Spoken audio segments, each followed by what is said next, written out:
BJP की हार पर आरएसएस करेगा समीक्षा बैठक। अगले महीने केरल में आरएसएस करेगा हार पर मंथन। पलक्कड़ में 31 जुलाई से 2 अगस्त तक समीक्षा। हाल के लोकसभा चुनाव के लिए 370 के बीजेपी के सपनों की ताबीर 240 सीटों की शक्ल में आने के बाद बीजेपी चौतरफा घिरी हुई है। मगर बीजेपी की हार क्यों हुई, इसके पीछे के क्या कारण थे, कहां चूक हो गई, इस पर बीजेपी का केंद्रीय नेतृत्व समीक्षा बैठक जब भी करे, मगर उससे पहले राष्ट्रीय स्वयंसेवक संघ बीजेपी की हार पर मंथन करने जा रहा है, और वह भी केरल में।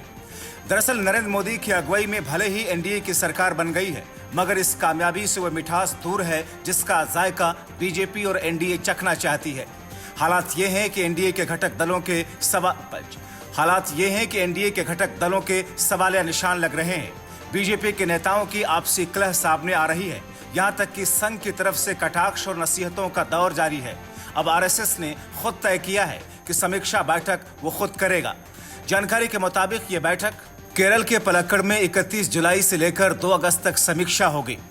बीजेपी सहित संघ के सभी संगठनों के प्रमुख पदाधिकारी रहेंगे मौजूद। लोकसभा चुनाव के बाद इस मंथन से पहले संघ करेगा सवाल और जवाब।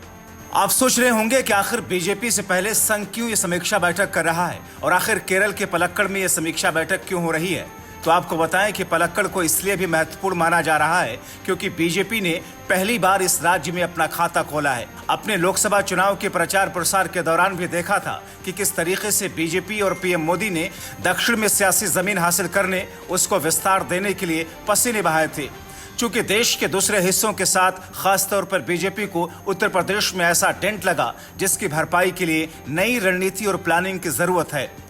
अब अगले महीने केरल में आरएसएस की समन्वय बैठक को लेकर कयास लगाए जा रहे हैं कि इस बैठक में डैमेज कंट्रोल के साथ बीजेपी नई प्लानिंग करेगी। चूंकि केरल वो राज्य है जहां आरएसएस की सबसे ज्यादा स्थानीय इकाइयां हैं। इस राज्य में बीजेपी ने पहली बार लोकसभा चुनाव में अपना खाता खोला। त्रिशूर लोकसभा सीट जहां अभिनेता राजनेता सुरेश गोपी 74,000 से ज्यादा वोटों से विजयी हुए।